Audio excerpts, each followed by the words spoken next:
it's crazy to find out, to just really think about where do you begin with the situation. That's the question you have to ask yourself. If you're reporting a situation, what's going on right now, there's so many angles you can come at it. You can come at it with, and you can convey, because you're looking at a race war. First off, on a more elementary level, you're looking at race war.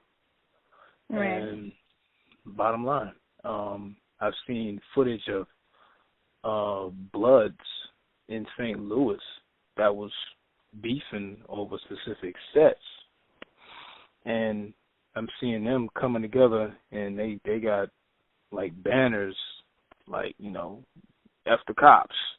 We going after the cops and stuff like that. I mean, these are gangs coming together over this situation. Mhm. I mean, I don't see that as a bad thing at all. I don't. It's not bad to me.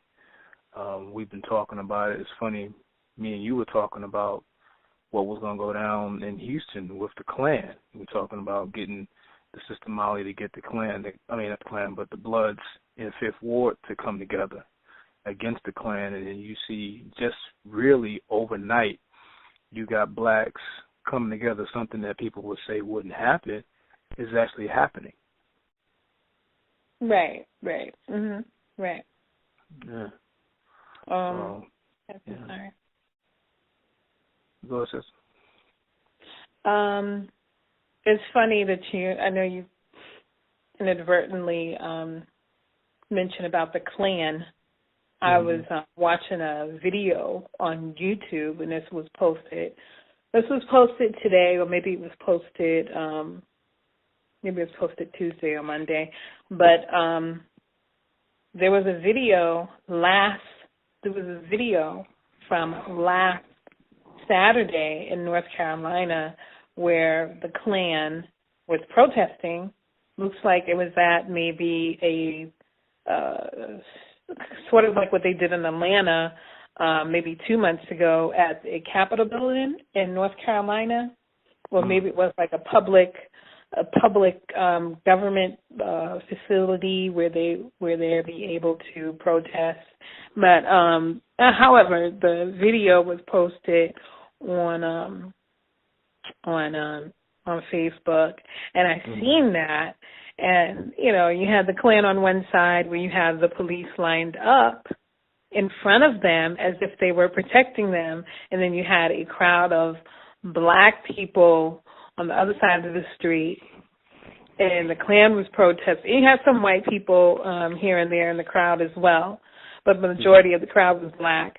And you had the Ku Klux Klan who was chanting and screaming white power, and nigga this and nigga that, and it was like, it's crazy because this type of thing happened in Georgia, Atlanta, Georgia, at the Capitol building, and they did the same thing.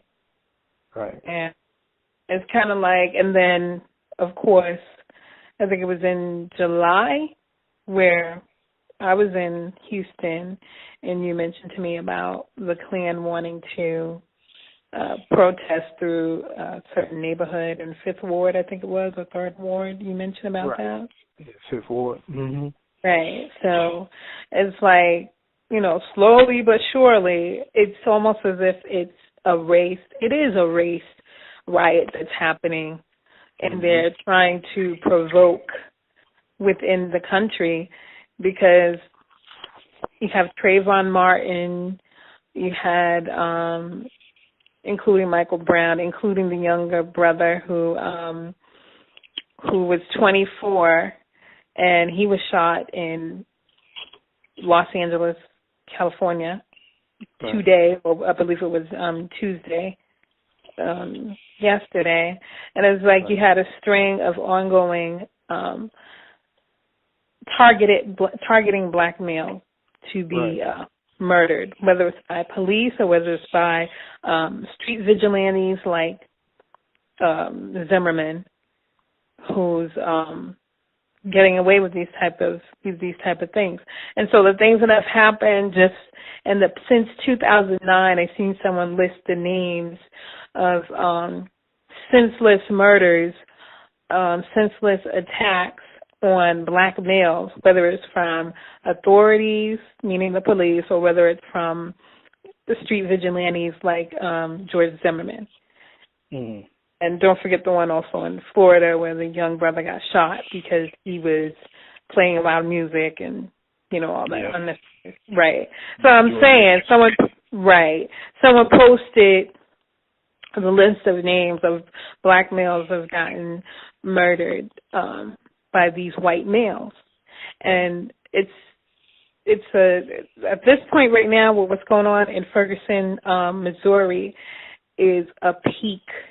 It's reached a peak to where black people are tired of senseless murders on black males that has been happening against people who are sworn to protect, sworn to protect us. But we understand about the history of what's been going on in this country for years, with black males being targeted by white police officers or white males in general because they are looked upon as a threat. And so what's happening in Ferguson, Missouri, it's come to a head, it's come to a peak to where black people are tired. We're tired, and the way how we're dealing with it, it's like a purge. It's like a purge that it's a build-up, and I'm not just talking about a build-up from 2009. It's a build-up from the brutality, the disenfranchisement. All of those things play a part in us reacting to what's going on today. Right. Yeah. So. Yeah, you're right. That's exactly what's going on. This is finally a response to us not responding in specific ways before, because remember last year when the not guilty verdict came out with Trayvon, everything was kind of like, okay, we pissed, we did a little bit of marching. Immediately Sharpton got involved because he got connected to the family, so that gave him a little more room to buck dance because he connected himself to Trayvon's family. So people had to bow down because they had to respect the family. So this time around, nobody's even listening to Sharpton at this point, because if you're looking at those who are doing the riots in terms of in St. Louis, in Ferguson, these are young men and women, young black men and women right now doing this. This is a whole different energy. It's a whole different frequency. It's a whole different generation that are like, you, Al Sharpton, your ass ain't done nothing for us except try to calm it down for the European, for the master. So we're not going to go that route. We're going to rebel to this situation. That's all. It's coming. It's just now. It's at a point where there's no more marching. The marching's done. Marching's over. If you're talking about marching, you're not going to get any respect from this at all. You pretty much you're gonna end up singling yourself out. Right. Exactly. Marching. That's not going to work. It's time. It's due time for this. Some people say, "Oh, I don't think this should go on." The violence, this and the violence that. Look, your civil rights movement mindset, that don't work no more. This needs to go down. As you said, purge. This needs to go down. I've seen, and even I said it in terms of, well, look, if you're going to loot in the white neighborhoods. I still say that, but at the same time, now I see why they're going up in their own stores, because these people, whether they will be Asian, whether it be Saudi Arabian or whatever, Middle Eastern, they've been eating off of black people's money for years in black neighborhoods. So those that going in there taking away, like, okay, we're going to take whatever money we gave you, we're going to take it right back. Right. Absolutely. Yeah, I'm feeling the same way, that it's necessary, because we spoke even about what happened with the Watts riot in 1965, or was it 68? 65. right, in 65. And riots, riots get the attention of people. And it's like, you find that even though sometimes you're going to have to combat violence with violence if you want your voice to be heard, because for far too long we've been passive and we've been taking a back seat, and we know, just based off of the many riots that were in the 60s and in the 70s, these riots got the attention of the government. These riots got the attention of authorities. So it's like, it's necessary. I believe it's necessary to have that, to get the attention of what we have been going through as Black people. We don't want to keep going through the same cycle of being in despair economically, of being in despair education-wise, of being in despair socially, psychologically, which is all based on racism, white supremacy. And that's something that they need to acknowledge. They need to acknowledge, here's the problem, here's the situation, and this is not just a new thing that's happening in Ferguson, Missouri. This is a result of a buildup of something that has been happening in our neighborhoods psychologically. Right. So it's like this is the result of what you're going to get, of angry Black young people. Right. This is nothing new. I think a lot of times the media, because I don't see a lot of reports happening on your local TV stations. I mean, I see a little bit here and there on CNN, but it's, a lot of times you get those stories twisted, bombarded. The reporter is trained to say a specific word that'll twist things up and, give it a different spin. So it's like social media is, it can be a double-edged sword. It's a good tool, but at the same time, it can be a double-edged sword in that. But I'm glad that it needs to get out of what's going on in Ferguson, Missouri. So, right. It does. It's necessary. It's very necessary. You can't see the mindset that Black people have been fed for so long is a very submissive mindset. Is that how you combat violence? Is you pray for your enemy or you forgive, and that's about it.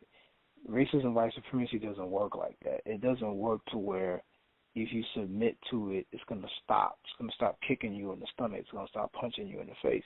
No, it just kick harder and punch harder until you submit. That's the whole point. This system has been set up. The whole system of racism and white supremacy is set up based upon capital.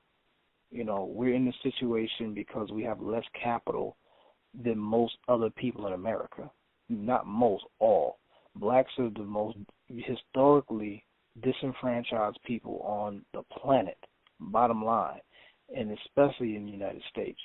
So because Europeans, if you want to call them Caucasoids, whites, whatever, they set it up that way for us to be stratified financially.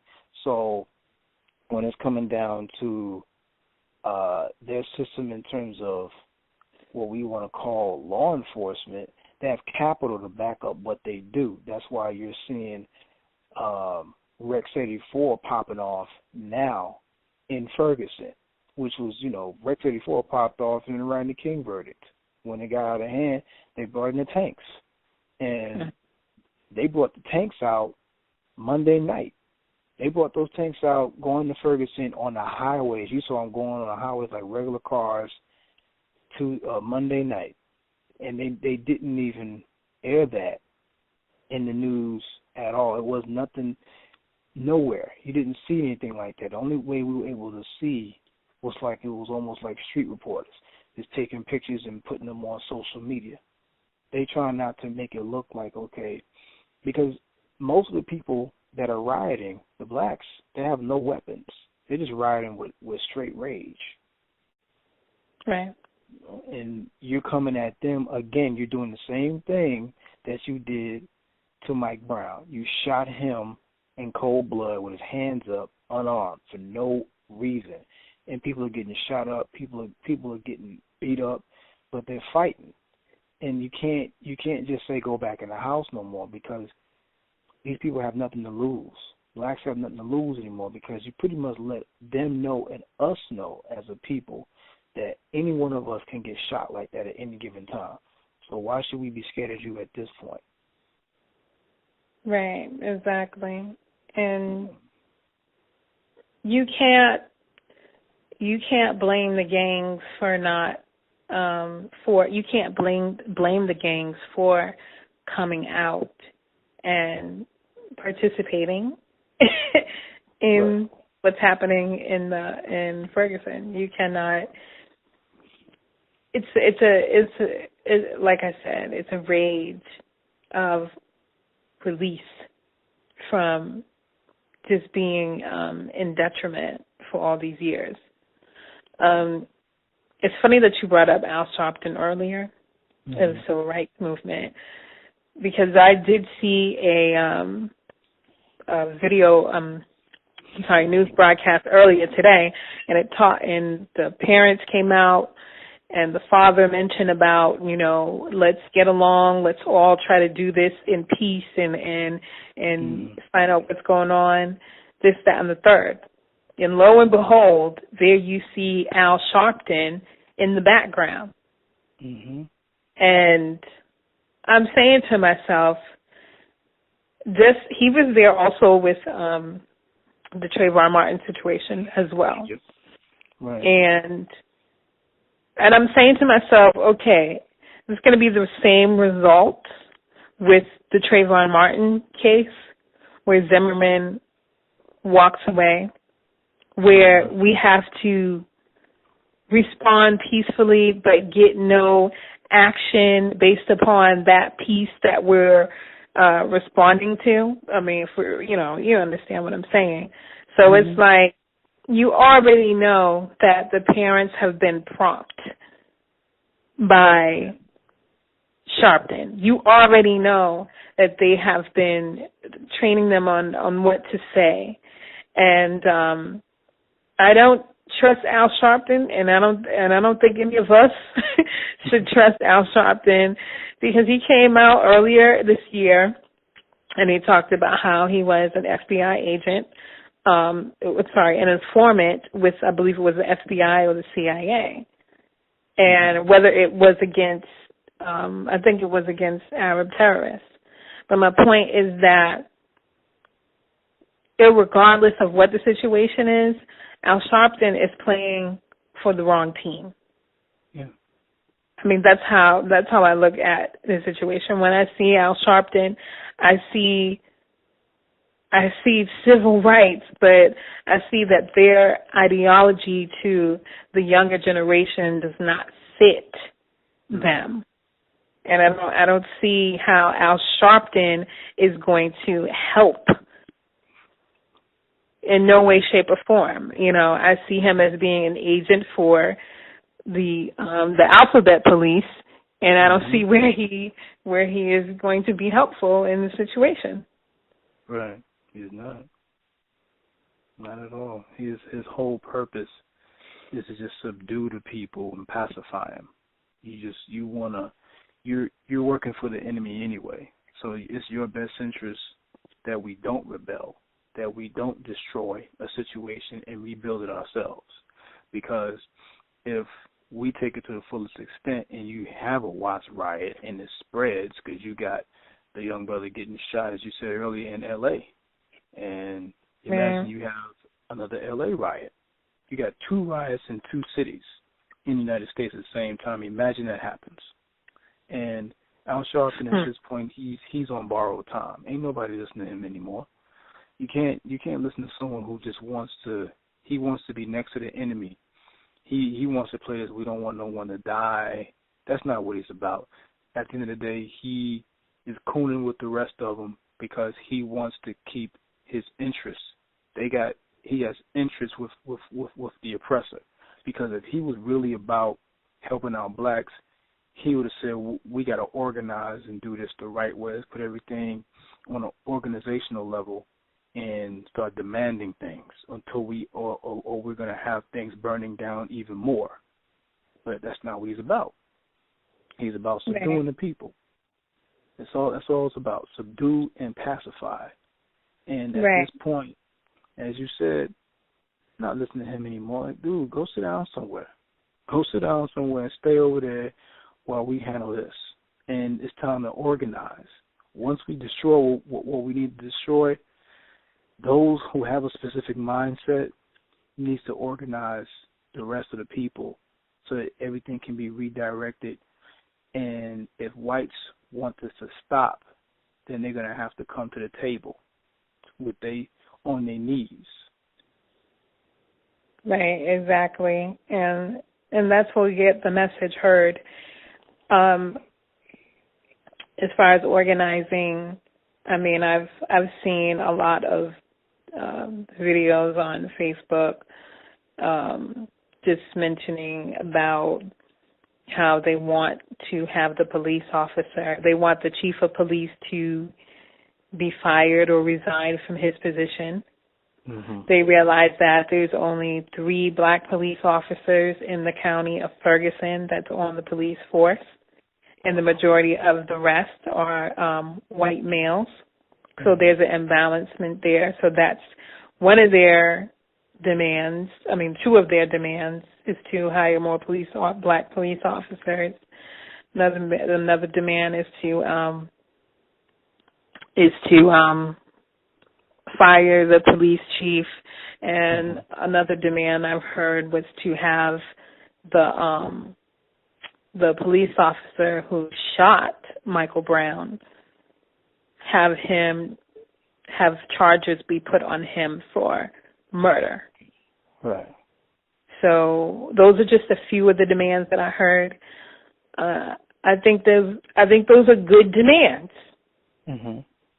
At the same time, does that prevent the protection of black males from being targeted by police authority? No. That's the real question. Right. And people need to ponder on that, because you're talking about years of police brutality. You're talking about the training of police officers to racially profile black males. So, I mean, if they continue to racially profile and they've been trained that the black males are a threat to society, whether they're big, they're black, they're just big and black. You know, that's the only thing he's looking at, and that's the only thing he's seeing, is they're big, black, and they're a threat. So it's like, okay, I have this gun on my holster, I'm going to shoot to kill. So if they're trained that consistently, then that's all they're going to do is consistently. So these demands that people are asking, how is that going to prevent black males from being targeted? That's the major question, and that's people need to ponder on solutions for that. Right. You have to ask themselves that question. You know, you're asking for things you're trying to negotiate with terrorists, and they might give you one of them, but just think about it like this. You mean to tell me that they're not going to bring out that cop that shot Mike Brown, but they made sure they put mugshots of looters that they caught. They made sure they put black faces on TV. They made sure of that. But they're hiding out that cop. I'm sorry, he doesn't deserve to hide out, and he shouldn't be protected like that. No, and think about it like this. Let's take it to this level. Obama's not coming out and saying anything about the fact that they're hiding that cop right now. He's not saying a word. Right. Nothing. I haven't heard him say a word about that. You're not going to say anything about the fact that this is happening on your watch right now, that unjustly a black child was shot in cold blood by a cop and they're hiding him from everybody. Someone needs to go get him. Bottom line, this isn't agent talk. This is real. You mean to tell me that someone that it's okay for him to be hidden while something like that goes on? No. They still are finding a way, regardless of the situation, they still found a way to make it racist, to show black faces over someone who started the whole situation, which was a white cop. Right, exactly. Yeah, you're absolutely right, and that's the image and the projection that they want to put on the media. But you have a valid point, and that's media propaganda to say that we have everything under control. We've arrested the people who started the looting and things of that nature, so everything is under control. So they want to project this image that, America's not racist. America is, a safe place. We're not racist people. But that's not true. I mean, as long as those riots and protests continue, and the more they keep that man in hiding, it's not gonna stop. And I don't think it should stop. And I think, as I said earlier, it's something that needs to happen to get the attention, to let them know that we as black people are not going to tolerate the things that you have put on our black men for so long. That has to stop. Yeah. Because it needs to be like one of the major, if you're going to bargain with this beast, just say, okay, you're going to come to the table with it? Okay, let's come to the table with it and say, look, we need to stop first of all, the unjust incarcerations. Since we want to have a bargain, have a real bargain. Stop the unjust incarcerations, let them go. And then the foundation of it is the way you're treating our men here already in the streets. That needs to stop. It needs to be, get rid of the nation state, get rid of law enforcement the way that they're setting it up, and start up a whole new jurisdiction. If you're not going to do that, then we're not going to stop what we're doing. That's it. Take it back to a black Seminole mindset. Yeah, you're right. I mean, if we want to prevent this from happening, then I think it needs to go to a certain extent to where they listen.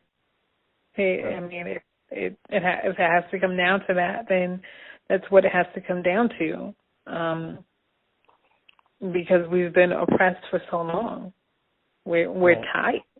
These young people are tired of seeing that. Their friends getting shot. It's just been too many shootings. And the situation in Chicago is a part of that as well. I say this because a lot of times you have corrupt police officers that put guns on the street. They don't want to do their jobs and patrol certain areas, so they say, oh, well, let's just let them kill themselves. So they're not doing their duty as they were sworn to. So that's also a form of genocide as well. It's genocide, period. So it's like, if they're not going to police us without having without having black males murdered, then another thing that we need to do is police ourselves. Right. We need to police ourselves and organize that to take place, because obviously they're not doing their jobs. And, we'll have our own community, in that particular neighborhood to have that happen, because that needs to happen. That's another solution to prevent black men from being targeted by white police officers. Create your own jurisdiction. Right. Their own jurisdiction. They don't have any more jurisdiction over us. They can't force their will on us as long as we're separated. As long as we become a conglomerate all over again, and as long as we get consolidated the way we need to, they don't have any jurisdiction over us anymore. We create our own law. And with that comes capital. If we have the capital to do these things, we can create our own jurisdiction. They will cease to exist. That nation state, that law enforcement, that system is set up and designed to terrorize black people. Bottom line, there's no other reason for it to even exist because they don't do that in white neighborhoods. And when they do deal with white crimes, it's usually dealing with molestation and all other type of crystal meth situations, which really is, if you want to be real with it, raw number-wise, there's more white crime than black crime. That's why, if you notice, right now, before this, the whole scare was talking about with the Chicago situation, they have to focus on that because there's not too much black crime going on like that in the United States. That's why they're making Chicago. That's why they kept trying to make Chicago as the poster child for black on black crime, which is no such thing as black on black crime. It's just economically based crime. Certain areas that centralized are going to have more crime because those areas are poor. Like I told somebody very recently, if you replace blacks with whites, you have the same amount of crime. Y'all just want to paint it a broad stroke and say black people do these things. Whereas you don't, whites, Europeans, Caucasians, whatever word you want to use, they don't want to point the flashlight on their community because you get a lot of vile things going on in their community that's not being reported. That's reality. That's based on the media. So if we want something like that, we got to automatically, as a people, this is like the awakening movement, and that's what I'm saying. This is the awakening movement because blacks are like, wow. The only ones who are not responding to this, what this is going on, are people who choose to still be asleep and work for the enemy. This is a movement that had to start. It had to happen at some point. So it had to be a tipping point. This was a tipping point for blacks to see and realize that the person you've been trying to roll up against and live with hates you. So you need to, I'm not saying have hate in your heart, but the whole thing now is replace what this system is and replace this with a system of justice. That's what we want. It's not about hating anybody else. They want to deflect all of their insecurities, the Europeans, on the African. And it don't work like that no more. We're not falling for that. We're not going to feel sorry for you because of what you did to us. No. It comes down to a system of justice. And that's all we're doing. You've been doing what you've been doing to us for how long? And now you want to turn around and say looters this and looters that? No, you deserve to get your money taken from you. That's well said, and I think that's very well put. Yeah, it's time. It's time. We can't play with this anymore. We can't play with it because as long as we're still playing this game with them, they're going to continue to keep playing it with us. They're going to continue to keep, okay, well, they still sleep. We're going to still shoot them. We're going to still do what we need to do. Bottom line. And as you said, and you pointed something out that most blacks don't say, is that we have to create a system to govern and enforce on ourselves as opposed to allow them to do it. You can't keep handing yourself over to the same group that's oppressing you. They're going to go 10 times harder on you because they don't want you to exist anymore.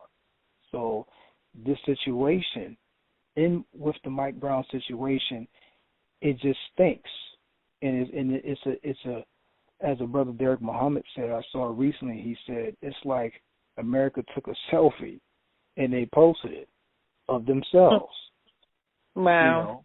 With the situation, with consistent amount of black men getting shot in this situation.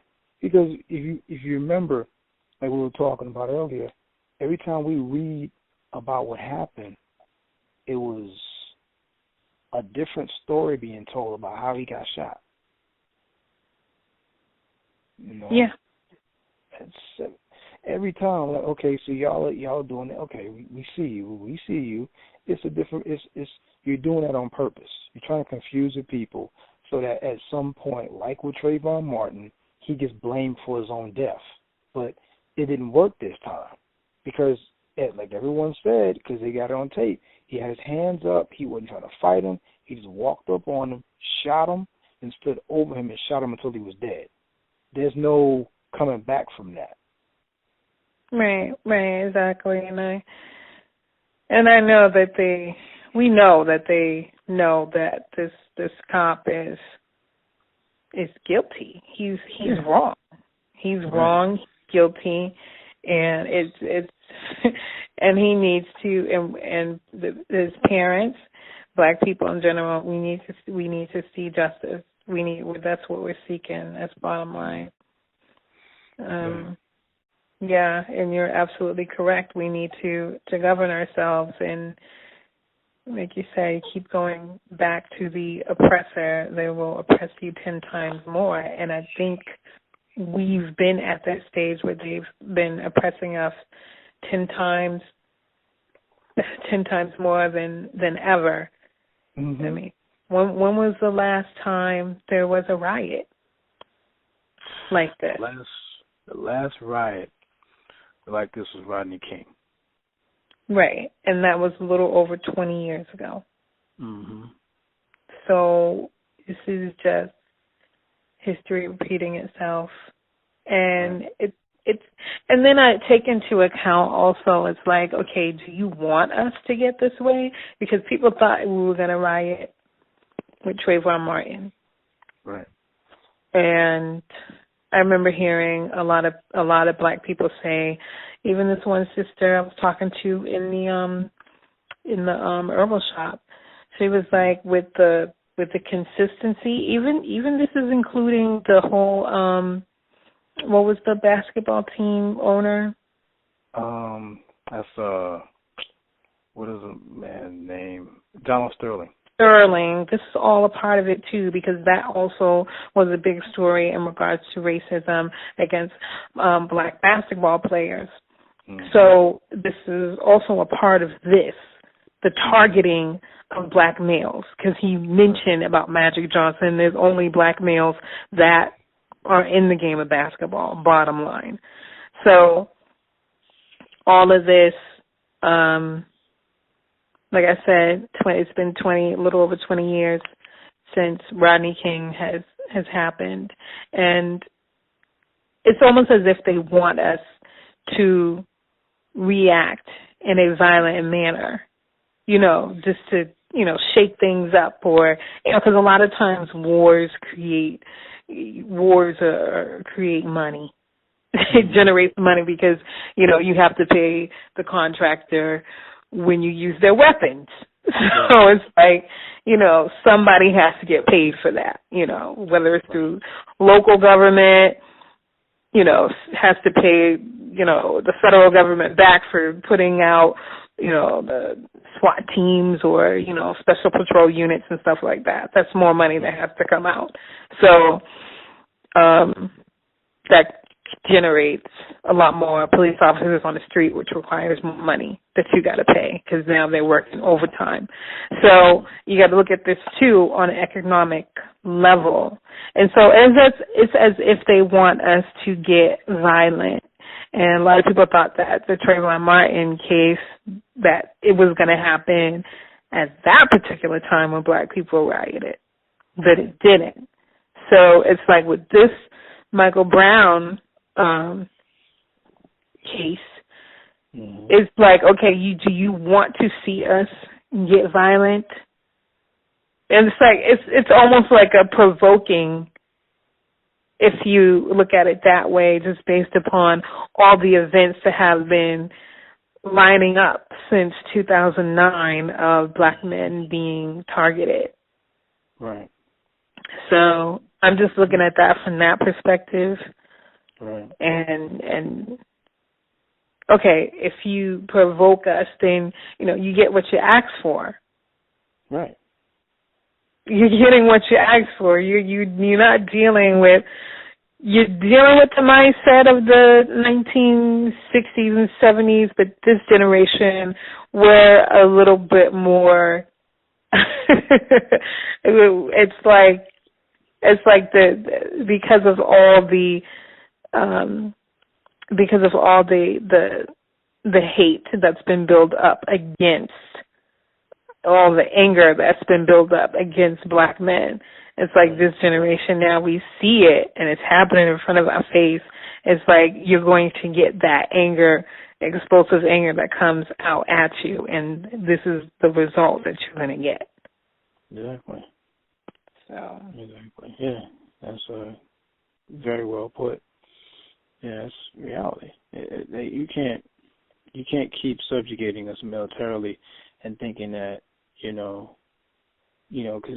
all the cops are just really just one branch of Rex 84. Because when they all come together, when the call is sent out, they all react all within a specific way because there's Rex 84's branches.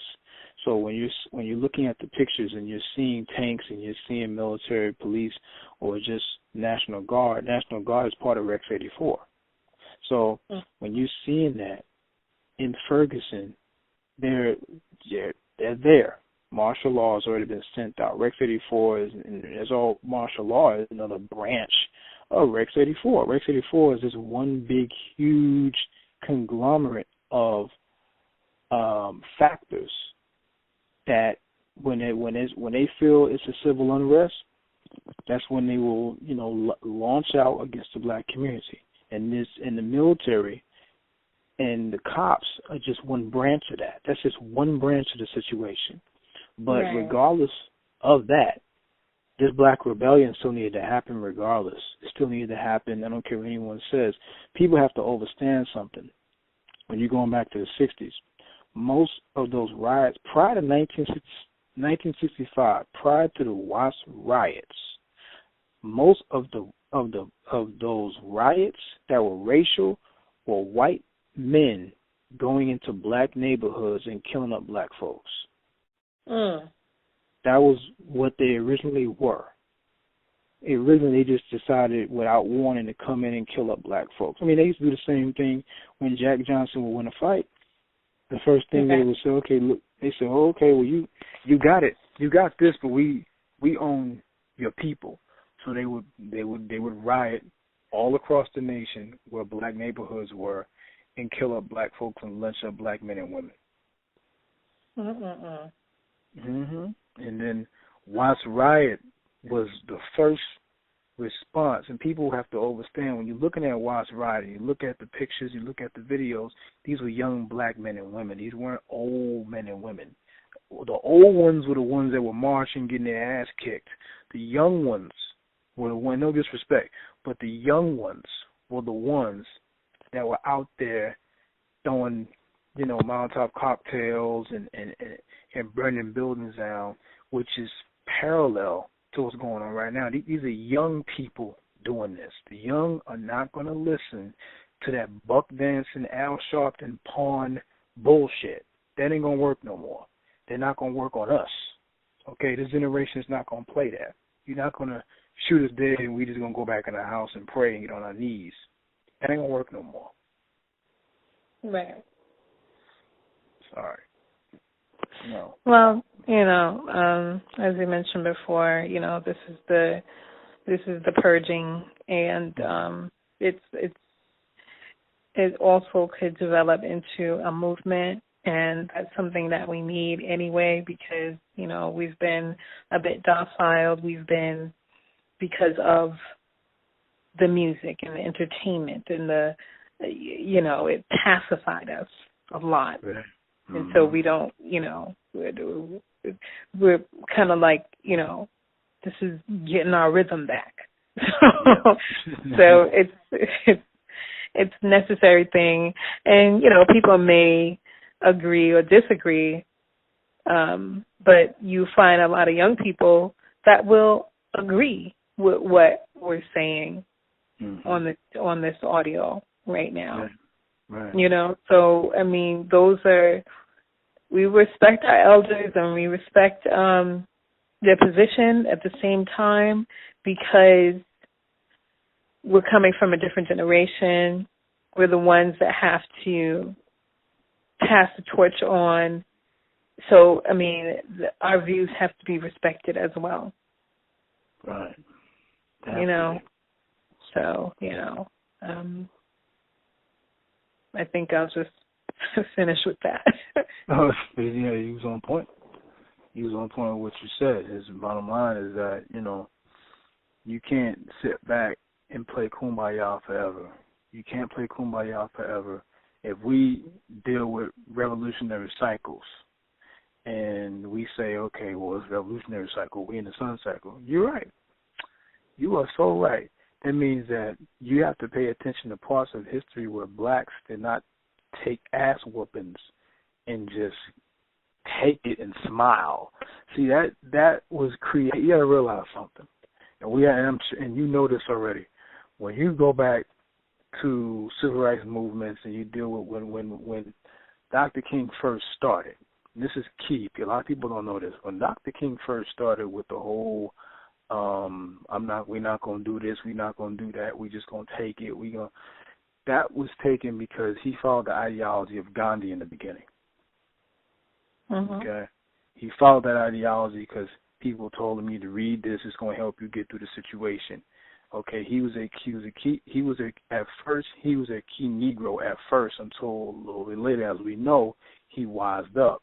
But that was the whole point. That's where that whole nonviolent thing came from. Originally, the spirit of Gandhi was in that. And we all know Gandhi was a damn racist. He hated African people. But anyway, that's where that mindset started with, okay, we just take it.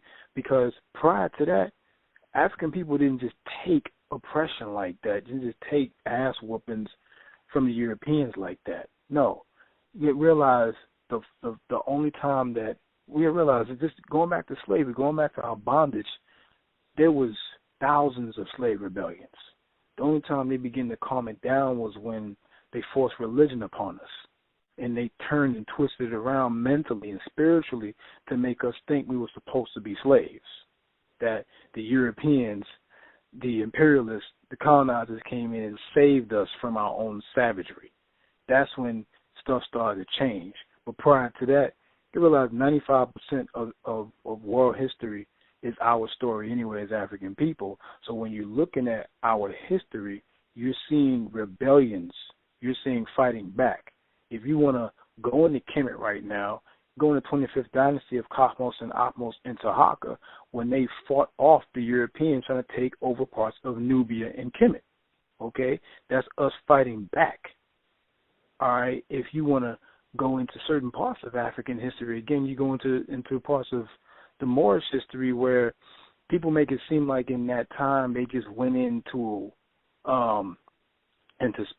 what is now known as Spain and just started fighting the Europeans. No, they were faced with opposition because they were told, they were tipped off a lie that they can just go in and just take the land, nobody's over there, and they were met with resistance from the savage Europeans, so they had no choice but to fight.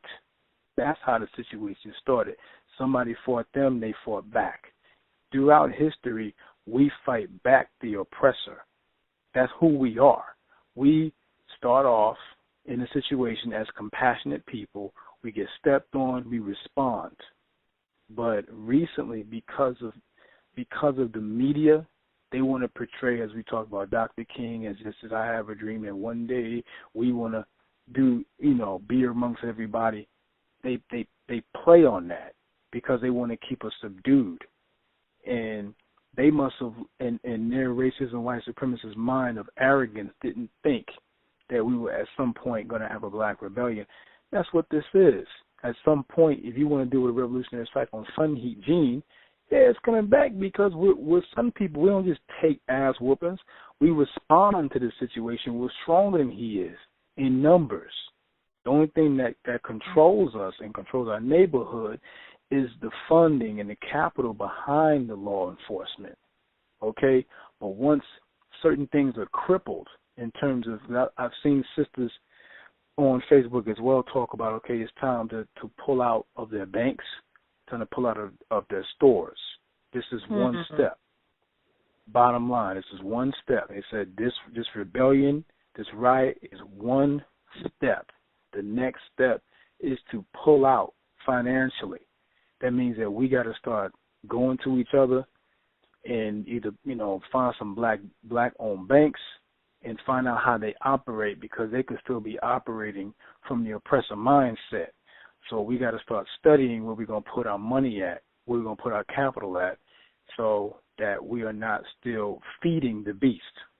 Bottom line, we got to start thinking now, as you said, on an organizational level, in terms of how we're going to move with the situation. One step has a equal or has to begin the next step in terms of a revolutionary phase. Because someone asked me, okay, do you think this is black? Someone asked me about this today. You think this is black power? I said, yeah, this is black power. Black power is response. Black power is response. Black power is black economics. Black power is black love. All that comes together, okay? But right now, we got to deal with the situation, and we have to capitalize from this and say, okay, look, what creates their capital? Their capital is created by what we give them. That's it. Right. If we stop giving them our capital, the system would fall. And blacks have to get to that mindset. You feed them. The more you feed them your money while they shoot your son and your brother, you're still feeding them, saying it was okay for him to get shot right in front of you. You have to get to a point and say, okay, no, that's okay. I'm not going to feed you. I'm not going to give you more ammunition to keep oppressing me. That's what you're doing when you keep feeding that beast. Right. No, that I think what you just listed, hitting them in their pockets from an economic level, that's exactly what we need to do as far as the organizing. I think that is a great idea, because genetically we know that they are weak. Right.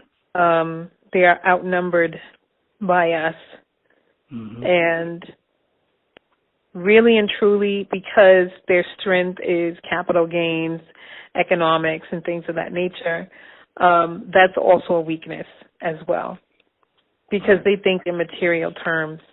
The authorities of this country think in material terms. I mean, we live in a capitalistic system, so if we shut down the capitalistic system, then,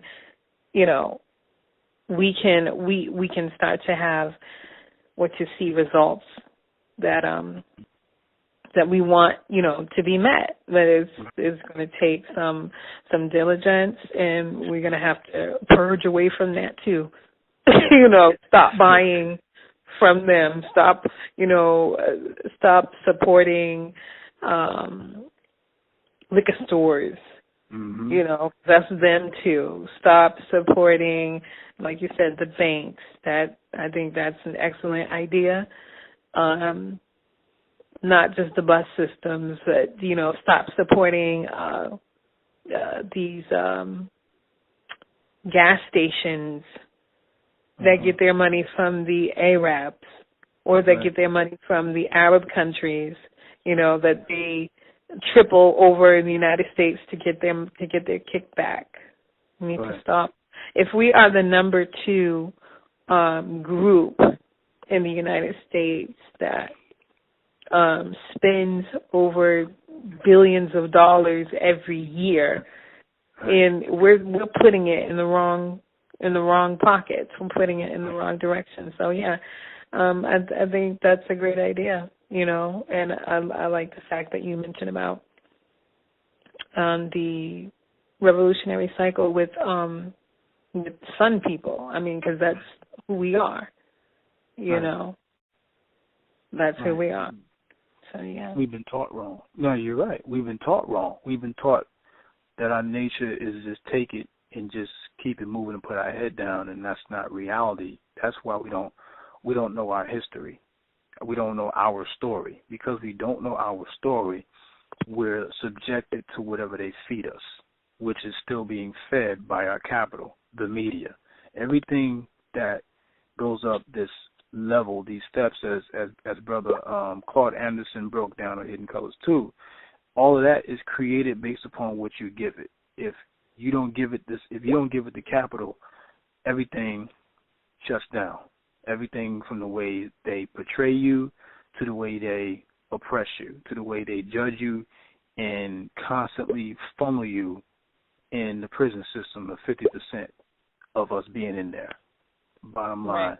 So that, I want to, shut it down for now, but I want to leave the people with this, is that one of the biggest things that happened during that era of civil rights really was the bus boycott. If people really pay attention to that, the power that we had economically got them to come together with other blacks and say, yeah, we're losing money. Y'all not on our buses. Y'all not riding our buses right now. We losing money. We need, this is whites coming to the table to blacks saying, we miss your economic power. That's right. People want to make fun of Hope Rosa Parks saying like she was a coon. Say no, it came down to us knowing how powerful the black dollar was at that time. People don't really want to hear this. So no, the economic power that we had when we were deciding to wear out the shoes and decide to carpool, we were crippling their economic base that was being fed through us. It's so ironic how they can discriminate against you on the bus and not allow you to be in the front of a bus, but then they need your money to survive. The system to survive, they need your money. Like, we can throw your ass in the back, but we still need that money though. Right. That's ridiculous. I just want to get our people to see what all this means. It's a step in the right direction. You got to get your mind back. We got to get our minds back in the right state of mind, as opposed to being fed what the oppressor has created us to think of us as, because it's not reality. Taking oppression is not reality. That's not normal for a group of people to take oppression and just deal with it, because other groups of people don't do that. You see those of Palestine rebelling. You see those of Iran rebelling. I've seen here in Houston those that are of Middle East down the Galleria Mall with signs of Middle Eastern leaders. They have droves of Middle Eastern people protesting in the streets.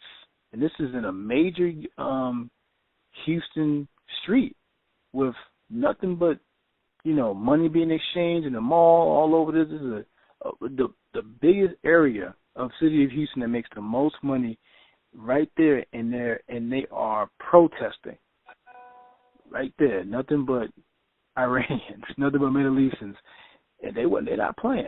But blacks now are now making a statement, whether they're paying attention to it or not. They're making a statement to everybody else that no, we're not taking that no more.